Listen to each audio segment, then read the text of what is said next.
क्या बात किया था, क्वेश्चन नंबर 1, 2 एंड उसके बाद मैंने 3 आप लोगों को होमवर्क दिया था, तो होप आप लोगों ने वाला भी क्वेश्चन कर लिया है। यस, सभी ने नहीं किया होगा तो प्लीज एक बार ट्राई करो, क्योंकि जब तक ये खुद से ट्राई नहीं करोगे कहीं ना कहीं वो क्लियरिटी नहीं आती है कि हमको क्वेश्चन में अंडरस्टैंडिंग है या नहीं है। चलो उसके बाद आप लोग पेज नंबर अपने नोट्स के 158 पर आ जाइए। ठीक है, पेज नंबर 158 पर देखो, आपको ट्रेडिशनल अप्रोच नजर आ रहा होगा। एनआई अप्रोच के बाद हम अब आगे बढ़ रहे हैं, हालांकि कोई बहुत ज्यादा चेंजेस नहीं है ट्रेडिशनल अप्रोच के अंदर। ठीक है, तो हम किसकी बात कर रहे हैं, हम लोग बात कर रहे हैं ट्रेडिशनल अप्रोच की। सभी की निगाहें है इस ट्रेडिशनल अप्रोच के ऊपर। यस, देखो ट्रेडिशनल अप्रोच एक्चुअली ये जब एनआई अप्रोच और एनओआई अप्रोच, ठीक है, ये दोनों आपस में कॉन्ट्राडिक्ट हो रहे थे, तो बोले ठीक है हम एनआई को भी फॉलो नहीं करते, एनओआई को भी नहीं करते, हम क्या करेंगे, ट्रेडिशनल अप्रोच को फॉलो करेंगे।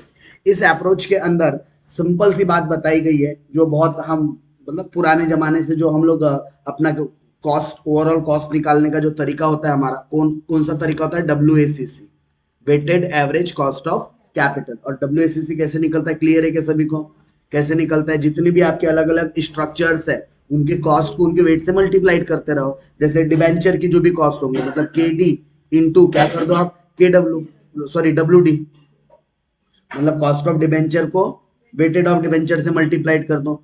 फिर उसी तरीके से जो भी आपका प्रेफरेंस शेयर होगा, कॉस्ट ऑफ प्रेफरेंस शेयर को मल्टीप्लाइड कर दो वेट ऑफ प्रेफरेंस शेयर से। उसी तरीके से कॉस्ट ऑफ इक्विटी को मल्टीप्लाइड कर दो वेट ऑफ इक्विटी से। उसी तरीके से अगर कोई रिटेन्ड अर्निंग है तो cost of retained earning, okay, cost of retained earning को मल्टीप्लाइड कर देंगे वेट ऑफ रिटेन्ड अर्निंग से, तो हमको एक WACC मिल जाएगा। चलिए इससे रिलेटेड कुछ न्यूमेरिकल क्वेश्चंस, कुछ क्वेश्चन सॉल्व करने की कोशिश करते हैं। तो आप लोग आ जाइए अपने नोट्स के एग्जाम्पल नंबर 4 के ऊपर।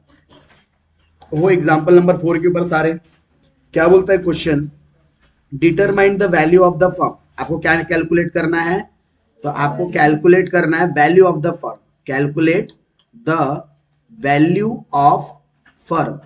आपको हमारे पास दो फर्म का डाटा दिया हुआ है A एंड B, उनकी क्या निकालना है, वैल्यूज निकालना है under the traditional approach from the following equilibrium value of two firms belonging to the homogeneous risk class according to the NOI approach। मतलब दोनों भी सिमिलर टाइप की फर्म है ऐसा वो बताना चाह रहा है। आप लोगों को दो अलग अलग सिचुएशंस दी है, सॉरी दो सिचुएशन नहीं, दोनों की हमको अलग अलग क्या दी हुई है, कॉस्ट ऑफ इक्विटी। तो आपको कॉस्ट ऑफ इक्विटी गिवन है, क्या गिवन है, कॉस्ट ऑफ इक्विटी गिवन है। कितनी है कॉस्ट ऑफ इक्विटी गिवन, तो फर्म ए के लिए गिवन है, फर्म ए के लिए गिवन है 14% एंड फर्म बी के लिए गिवन है 11%। राइट, ये हमारे पास क्या दिया हुआ है, KE, कॉस्ट ऑफ इक्विटी, हमारे पास KE गिवन है। आगे और अगर हम क्वेश्चंस पढ़ते हैं तो हमको और भी डिटेल्स दी हुई है, हमको क्या क्या गिवन है। तो अगर मैं गिवन की बात करूं तो हमारे पास गिवन इंफॉर्मेशन है, एक तो EBIT गिवन है, इंटरेस्ट भी गिवन है, तो हमारे पास EBT मतलब अर्निंग बिफोर टैक्स भी आ गया। ठीक है, अच्छा ओवरऑल कॉस्ट ऑफ कैपिटल इन्होंने यानी पुराने उनका स्ट्रक्चर बता रहा है कि पुराना इनका जो ओवरऑल कॉस्ट ऑफ कैपिटल रहता रहा होगा वो 12 साढ़े 12 रहता रहा होगा। तो उनका जो पुराना वैल्यू ऑफ द फर्म है वो 4 लाख आता था, जिसमें उनके पास डिबेंचर थे 2 लाख के। डिबेंचर कितने के थे, 2 लाख के। इस तरीके से उनका जो इक्विटी का वैल्यूएशन उन्होंने निकाला, टोटल फर्म की वैल्यू में से उन्होंने क्या निकाल लिया है, और कॉस्ट ऑफ इक्विटी, ये मतलब इंफॉर्मेशन डोंट नो किस चीज के रिगार्डिंग दी है, बट ये ऐसा है कि पूरा का पूरा सॉल्यूशन ही करके दे दिया है। ये जो क्वेश्चन में जो आप अगर पूरा पढ़ पा रहे हो तो एक्चुअली पूरा का पूरा सॉल्यूशन है।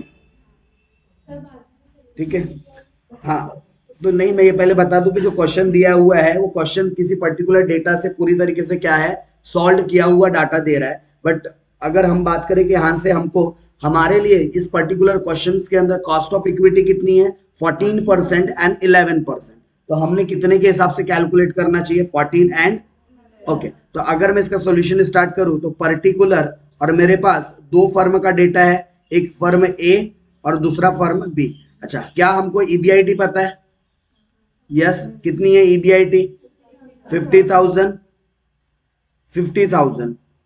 और इस 50,000 में से क्या माइनस कर देंगे, इंटरेस्ट माइनस कर देंगे, कितना 10,000, कितना माइनस कर देंगे 10,000। तो हमको क्या पता चल जाएंगे, ईबीटी अर्निंग बिफोर टैक्स कितना आ जाएगा हमारा, ईबीटी 40,000 और सेकंड वाले केस में 50,000। अच्छा टैक्स रेट के बारे में कुछ भी बोला है क्या, नहीं, तो टैक्स रेट हम यहाँ पर नहीं दिया है तो नहीं लेंगे। तो यही हमारा क्या गया, नेट इनकम, यही हमारी क्या गई नेट इनकम, जो किसके लिए अवेलेबल है, available for equity share holder. और अगर हमको net income available for equity share holder मिल चुका है तो क्या हम अब यहां से value of the equity share निकाल सकते हैं, कॉस्ट अपना जो market value of the equity. तो कैसे निकल जाएंगे हमारी market value of equity share, market value of equity share क्या होता है इसका फॉर्मूला, एनआई मतलब net income divided by cost of equity. तो डायरेक्टली आंसर निकाल के लिखेंगे, चलेगा, कर लो यहाँ पर 40,000 divided by cost of equity कितना था यहाँ पर 14%, और यहाँ पर कितना था 50,000 डिवाइडेड बाय 11%। बताइए कितना आता है, 2,85,714 और 4,54,545। तो ये क्या निकल गया आपका market value of equity, market value of equity. इसी तरीके से हमको मार्केट वैल्यू ऑफ डिबेंचर भी चाहिए क्या, तो अगर हम क्वेश्चंस का डाटा अगर देखें तो डिबेंचर हमको सिर्फ कहाँ नजर आ रहा है, देखो यहाँ इंटरेस्ट नहीं है, इसका मतलब पक्की बात है कि डिबेंचर भी नहीं होगा, राइट। यहाँ 10,000 का इंटरेस्ट है बट हमको इंटरेस्ट रेट वगैरह पता नहीं, लेकिन जब हम लोगों ने क्वेश्चन गो थ्रू किया था तो हमको वहां एक 2 लाख के डिबेंचर्स डेटा में मिला था, तो 2 लाख के हमारे पास डिबेंचर्स है। तो अगर हम बात करें वैल्यू ऑफ फर्म की तो हमारा वैल्यू ऑफ फर्म कितना आ जाएगा, तो इसका आ जाना चाहिए 4,85,714 और सेकेंड फर्म बी का आ जाना चाहिए 4,54,545। ये क्या आ गया आपका वैल्यू ऑफ फर्म, डन।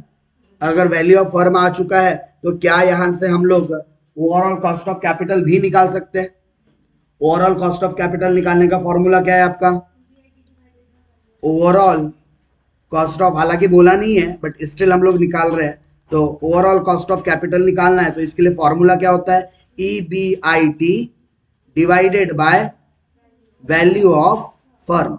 तो क्या आपको यहाँ पर EBIT पता थी 50,000 और वैल्यू ऑफ फर्म भी पता है 4,85,714 इंटू 100, बताओ तो कितना आता है 10.29%। ये आपका ओवरऑल कॉस्ट ऑफ कैपिटल है। उसी तरीके से अगर हम सेकंड वाली फर्म का निकाले तो यहाँ पर भी EBIT कितनी थी 50,000 और इसका वैल्यू ऑफ फर्म कितना आ रहा था 4,54,545 इंटू 100, ठीक है कितना, अच्छा पूरा एकदम गिन के 11%, ठीक है मतलब 11%, ठीक है।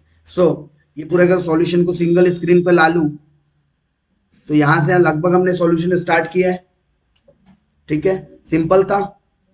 अब जो क्वेश्चन में है सर वो 12.5%, फिर उसने जो कॉस्ट ऑफ इक्विटी 12.5 जो निकाला वो एग्जिस्टिंग डेटा रहा होगा, बट हमको तो गिवन 14 और 11 के हिसाब से अपना वैल्यूएशंस करना था, क्योंकि उसने बोला था कि अकॉर्डिंग जो आपको जो कॉस्ट ऑफ इक्विटी लेना है इस पर्टिकुलर सॉल्यूशन में 14% और फर्म बी के लिए 11, तो आपको इससे सॉल्व करना चाहिए था, डन। चलो तो आगे बढ़ते हैं हम लोग। अब क्वेश्चन नंबर आप लोगों के पास देखिए 5, एग्जाम्पल नंबर 5 पर आइए। एग्जाम्पल नंबर 5 क्या बोलता है, example number 5, you are required to determine the optimal डेप्ट इक्विटी रेशियो। आपको क्या निकालना है, एक ऐसा डेप्ट इक्विटी रेशियो जो आपको मैक्स टू मैक्स बेनिफिट दे, जहां पर ओवरऑल कॉस्ट भी हमारी कम हो और हमको एक ज्यादा से ज्यादा वो फंड रेज करके दे। उस कॉम्बिनेशन को हम लोग क्या बोलते हैं, ऑप्टिमल डेप्ट इक्विटी मिक्स रेशियो बोलते हैं। For the company by calculating composite cost of capital, composite मतलब ही WACC, मतलब कि सबका वेट निकाल कर आपको डेप्ट प्लस इक्विटी की जो कॉस्ट दोनों की आ रही है मिलाकर उसको हम लोग क्या बोलते हैं, कंपोजिट। इसी को ओवरऑल कॉस्ट ऑफ कैपिटल भी आप बोल सकते हैं।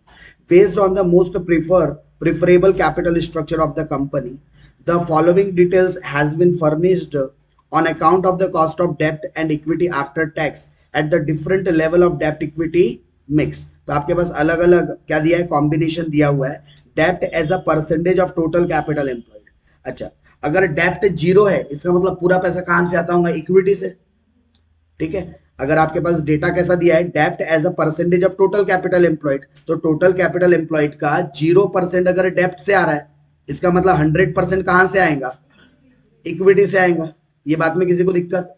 अच्छा, फिर अगर 10% कैपिटल अगर डेप्ट से आ रहा है, मतलब 90% कहां से आएगा, इक्विटी से। इसमें भी किसी को कोई कंफ्यूजन?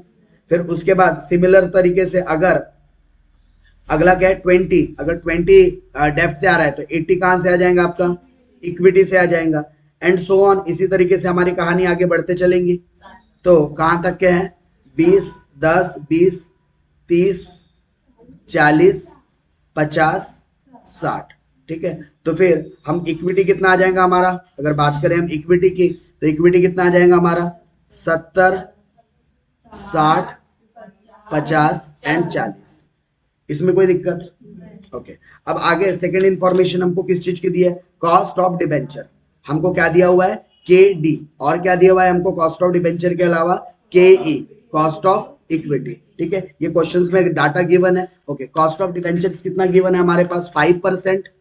ठीक है, और कितना गिवन है, 5 लाइन से 5 5 3 बार, 5%, 5% और 5.5%, फिर 6%, फिर 6.5%, फिर 7%।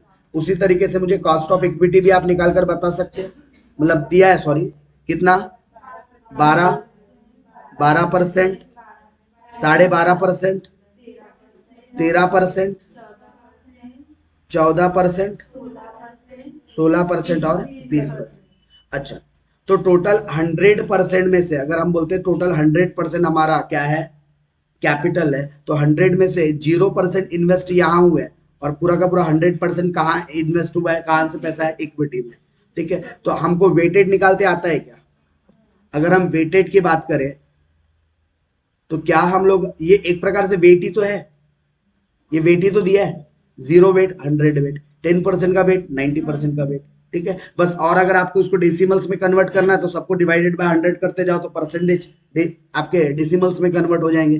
जैसे 1 को 1 लिखोगे, 90 को 0.90 लिख सकते हो, 0.98 लिख सकते हो, 0.70 लिख सकते हो, 0.60, 0.50, 0.40, उसी तरीके से पॉइंट। तो सबको डिवाइडेड बाय 100 करेंगे तो डेसिमल्स में कन्वर्ट हो जाएंगे। तो मैं कन्वर्ट करूँ या डायरेक्टली वेटेड निकाल दिया जाए, डायरेक्ट कर दूं? ठीक है, तो कैलसी करके बताइएगा मुझे वेटेड। जैसे कि अगर मुझे, अच्छा, वेटेड का फॉर्मूला क्या है, के डी इंटू डब्ल्यू डी। तो आपका डब्ल्यू डी कौन सा है, ये, और के डी कौन सा है, ये, तो इन दोनों का आपस में मल्टीप्लाई करना है, प्लस प्लस के ई इंटू डब्ल्यू ई। इन दोनों को आपस में जोड़ देंगे तो हमको वेटेड कॉस्ट ऑफ कैपिटल मिल जाएगा, वेटेड एवरेज। ठीक है, तो 0 × 5 कितना होता है, 0 × 5, ठीक है, प्लस 100 × 12, तो 1200। लेकिन अगर इसी को मुझे परसेंटेज टर्म्स में लिखना है तो डिवाइडेड बाय 100 कर दूंगा तो कितना आंसर आएगा, 12%। ठीक है, क्योंकि इसको अगर मैं डेसिमल्स में लेता तो 0.1 × 12 करना पड़ता। ठीक है, अच्छा, अगला नेक्स्ट ये है आपका 0.10। चलो मैं पॉइंट में लिख लूं यहाँ पर ताकि उधर बाद में वो डिवाइड वाला 100 वाला झंझट ना रहे। तो ये 10% है, तो कॉस्ट ऑफ कैपिटल कितनी, 5, तो इंटू 5, प्लस ये 90% है तो 0.9 इंटू 12 कितना आ जाएगा, दोनों को ऐड करने के बाद 11.30 एंड सो ऑन। इसी तरीके से आपको कंटिन्यूअसली कैलकुलेट करते रहना है क्या? ओके, बताइए फिर अगला कौन सा था, 20 इंटू 0.20 इंटू 5 प्लस 0.80 इंटू 12.5 कितना आ जाता है, 11%। निकाल दूंगी इस तरीके से, डायरेक्ट आंसर लिख लूं यहाँ। तो इसके बाद कितना आना चाहिए, 10.75, फिर क्या आना चाहिए, 10.80, फिर कितना आना चाहिए, 11.25 एंड 12.20। ठीक है, ये आपको अलग अलग क्या पता चल गया सिचुएशन। अब इसको आप ए कॉम्बिनेशन बोल दो, इसको बी बोल दो, इसको सी कॉम्बिनेशन बोल दो, D E, A B C D E F G. ठीक है, सबसे लोअर कॉस्ट ऑफ कैपिटल कहाँ नजर आ रही है आपको?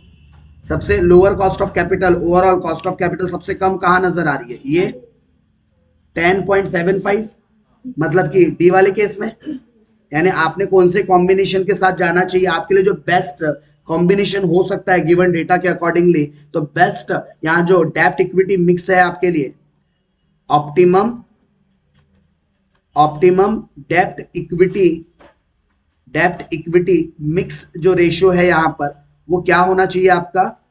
30:70। मतलब डेप्ट से आप कितना रेज करो? 30, और इक्विटी से कितना रेज करो? 70। तो आपको बराबर 100 जो आपकी रिक्वायरमेंट है वो भी फुलफिल हो रही है, और यहाँ जो आपका ओवरऑल कॉस्ट ऑफ कैपिटल है वो भी क्या है? मिनिमम है। Done, clear? तो आपको ऑप्टिमम यहाँ कॉम्बिनेशन बताना था कि कौन सा आपका ऑप्टिमम डेप्ट इक्विटी मिक्स रेशियो हो सकता है। तो 30:70, मतलब 30% आपको डेप्ट से लाना चाहिए, तो 70% इक्विटी से लाना चाहिए। डन, बढ़े आगे? हो गया यहां तक के? चलिए तो आगे बढ़ते हैं, नोट डाउन करना है अब, क्योंकि पढ़ा है ना पहले। नहीं, क्या पढ़ा हुआ है इसलिए अच्छा लग रहा है। ठीक है, इसका बेसिक्स कैसे आपने ऑलरेडी काफी इसकी प्रैक्टिस कर रखे हैं सेकंड सेम्स में। ठीक है, cost of capital, capital structure वाले चैप्टर्स में। अच्छा, फिर भी समझ में आ रहा है क्योंकि आसान है। चलो, तो अभी तक के हम लोगों ने रेलेवेंट अप्रोच के अंदर, मतलब कि आपका जो रेलेवेंस कैपिटल स्ट्रक्चर होता है उसके अंदर दो चीजें देखें। पहले आपका नेट इनकम अप्रोच देखा हमने, फिर नेट इनकम अप्रोच के बाद हमने हमने किसके अंदर देखा? ये रेलेवेंस कैपिटल स्ट्रक्चर के अंदर हमने दो तरीके से मेथड्स या अप्रोचेस देखी है, एक एनआई अप्रोच और दूसरी ट्रेडिशनल अप्रोच। ट्रेडिशनल अप्रोच मतलब जो ज्यादातर फोकस किस चीज के ऊपर करता है? डब्ल्यूएसीसी के ऊपर फोकस करता है, जो कि अभी हमने रिसेंटली एग्जांपल नंबर 5 देखा। ठीक है, तो ट्रेडिशनल अप्रोच। नाउ अगर हम बात करें इररिलेवेंस अप्रोच की, किसकी? इररिलेवेंस कैपिटल स्ट्रक्चर की अगर हम बात करें, तो इररिलेवेंस कैपिटल स्ट्रक्चर के अंदर हमको क्या क्या सीखना है? तो इसके अंदर हम लोगों को एक एनओआई अप्रोच, फिर उसके बाद एमएम देखेंगे आगे। ठीक है, तो पहले एनओआई अप्रोच की बात करते हैं कि क्या करना है इसके अंदर। इसके अंदर किस तरीके से हम कैपिटल स्ट्रक्चर या फिर किस तरीके से कंपनी का वैल्यू निकाल सकते हैं। तो यहां पर हम लोगों को टोटल जो कंपनी की वैल्यू निकालनी है, total value of the firm जो हमको निकालना है, कैसे निकालना है? तो हमको देखना है कि हमारे पास टोटल अर्निंग कितनी है, EBIT divided bye overall cost of capital, मतलब KO से डिवाइड कर दूं। अच्छा, KO निकालने का फॉर्मूला क्या था? ओवरऑल कॉस्ट ऑफ कैपिटल निकालने का फॉर्मूला क्या था? Overall cost of capital is equal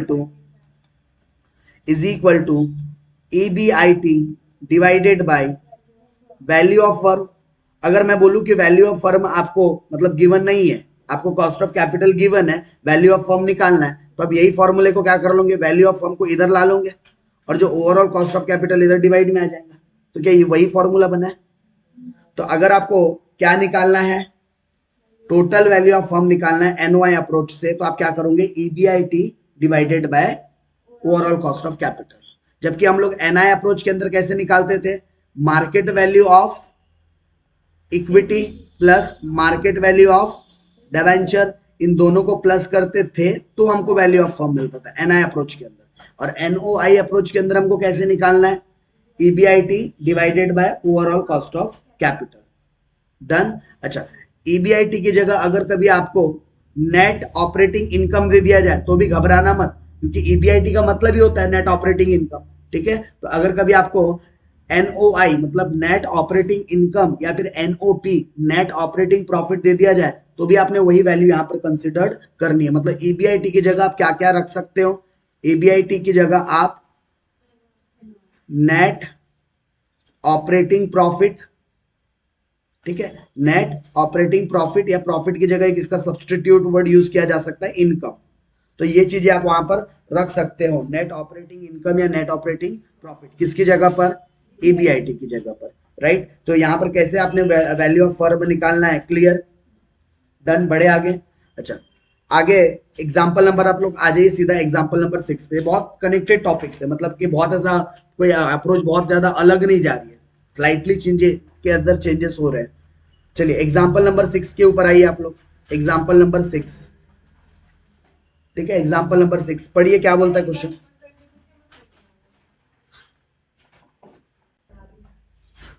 चलिए एग्जाम्पल नंबर 6 क्या बोलता है, calculate the total value of the firm. आपको क्या कैलकुलेट करना है, total value of the firm. Calculate total value of the firm, ठीक है। Equity capitalization rate and verify the overall cost of capital as per NOI approach, ठीक है। आपको कौन सी अप्रोच से ये कैलकुलेट करना है, आपको कैलकुलेट करना है बाय एनओआई अप्रोच। आपको एनओआई अप्रोच से ये चीजों को कैलकुलेट करना है। क्या बोलता है, आपको क्या क्या दिया है, ईबीआईटी दिया है क्या, गिवन है आपके पास। ईबीआईटी कितना गिवन है, 1 लाख का आपके पास ईबीआईटी गिवन है। अच्छा, इसके अलावा overall cost of capitalization rate भी गिवन है, मतलब केओ गिवन है क्या, कितना है ओवरऑल कॉस्ट ऑफ कैपिटल, 12.5%, 12.5%। लो लगभग तो डाटा दे ही दिया, ठीक है। आगे और भी चीजें दी है, कॉस्ट ऑफ डेप्ट भी दिया है क्या, ठीक है। कॉस्ट ऑफ डिबेंचर कितना दिया है, 10%। और आउटस्टैंडिंग डेप्ट मतलब डिबेंचर की अमाउंट भी दी है क्या, कितना है, 4 लाख। चलो इतनी इंफॉर्मेशन है, हमको क्या निकालना है, वैल्यू ऑफ फर्म। क्या वैल्यू ऑफ फर्म निकालने का तरीका अपने को पता है, कैसे निकालते हैं। अगर हम वैल्यू ऑफ फर्म की बात करें तो ईबीआईटी डिवाइडेड बाय, हमारा वैल्यू ऑफ फर्म निकालने का फॉर्मूला क्या है, value of firm is equal to EBIT divided by KO. और दोनों भी क्वेश्चन में डाटा गिवन है क्या, कितना गिवन है, ईबीआईटी कितना है हमारे पास, 1 लाख। और ओवरऑल कॉस्ट ऑफ कैपिटल कितना गिवन है, 12.5%। तो हमारा ओवरऑल कॉस्ट ऑफ कैपिटल कितना आ जाता है, सॉरी वैल्यू ऑफ फर्म कितना आ जाता है, 8 लाख। बस इतना सा करना था क्या सर, अगर वैल्यू ऑफ फर्म निकालना है तो खत्म कहानी यहाँ पर। लेकिन क्वेश्चन में और कुछ बोला था, एक तो बोला था calculate total value of the firm, जो कि हमने निकाल लिया। फर्म की हमारे वैल्यू ऑफ फर्म कितनी है, 8 लाख। उसके अलावा बोला था इक्विटी कैपिटलाइजेशन रेट भी निकालो, बोलता है इक्विटी कैपिटलाइजेशन रेट मतलब केई, कॉस्ट ऑफ इक्विटी निकालना था आपको। एंड वेरीफाई करो, वेरिफिकेशन भी करने बोला है कि जो ओवरऑल कॉस्ट ऑफ कैपिटल अगर होता, अगर आप से अगर कैलकुलेट करके निकालते तो क्या वाकई में इतना आता, मतलब आपको कॉस्ट ऑफ इक्विटी और कॉस्ट ऑफ डिबेंचर दोनों को कंसीडर करके क्रॉस कंफर्मेशन करना है, क्या सही में 12.5% ओवरऑल कॉस्ट ऑफ कैपिटल आ रहा है कि नहीं आ रहा है। तो हमको वो भी यहाँ पर कंफर्म करना है। तो चलो आंसर तो निकल गया वैल्यू ऑफ फर्म, लेकिन उसने और भी जो चीजें निकालने बोला है वो निकाल लेते हैं। अच्छा, कॉस्ट ऑफ इक्विटी कैसे निकलता पता है क्या, कॉस्ट ऑफ इक्विटी आपको यहां पर निकालना है। तो कॉस्ट ऑफ इक्विटी निकालने का फॉर्मूला या तरीका पता है क्या, कैसे निकलेगा। एक तो हमको अगर पूरी ओवरऑल फर्म की वैल्यू पता चल चुकी है, अगर मुझे पता है कि टोटल मार्केट वैल्यू या टोटल वैल्यू ऑफ फर्म कितनी है हमारी, टोटल वैल्यू ऑफ फर्म है 8 लाख।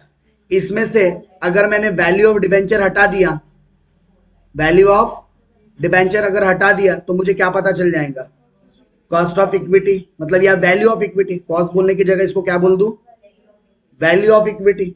तो टोटल मेरा वैल्यू ऑफ द फर्म कितना आया था, 8 लाख।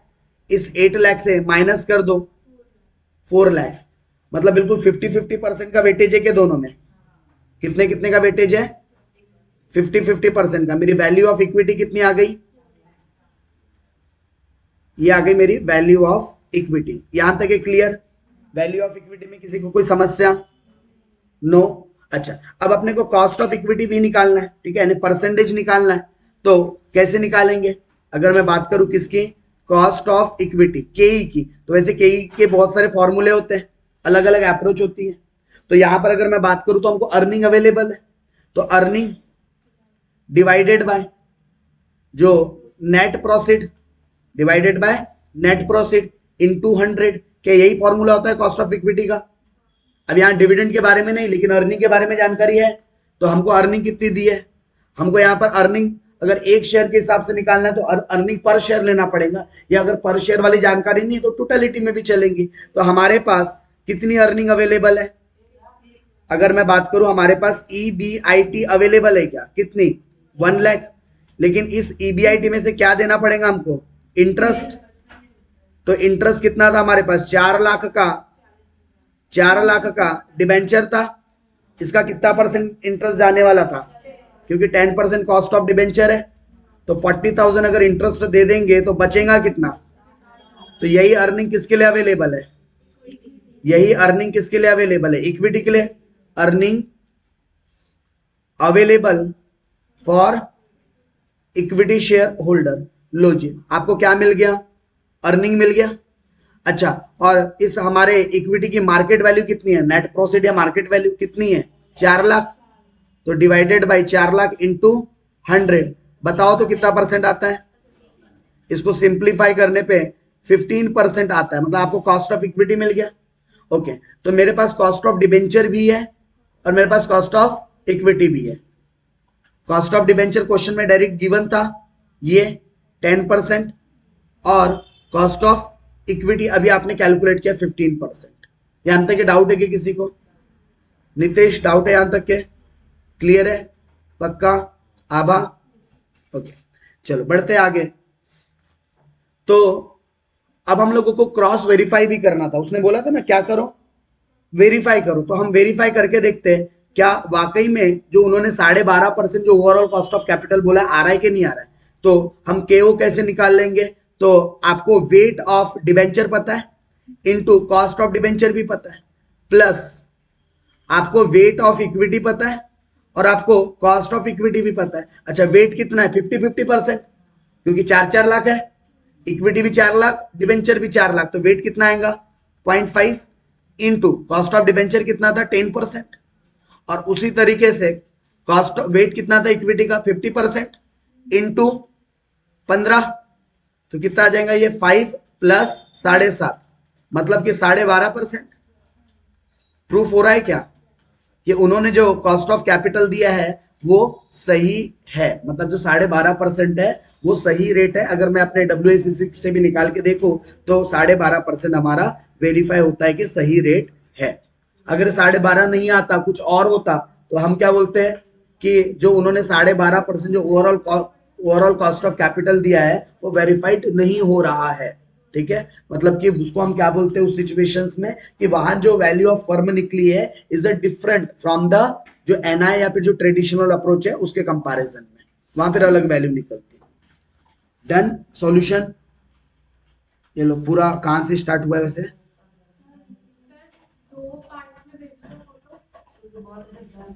सर इसमें पहले वाले क्वेश्चन से क्या बोले, जैसे एनवाई अप्रोच बोला एज पर एनवाई।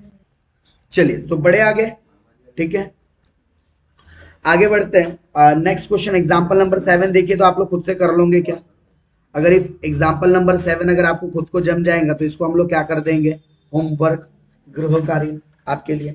तो जल्दी से चेक कीजिए आप लोग, क्वेश्चन नंबर 7 को वेरीफाई कीजिए।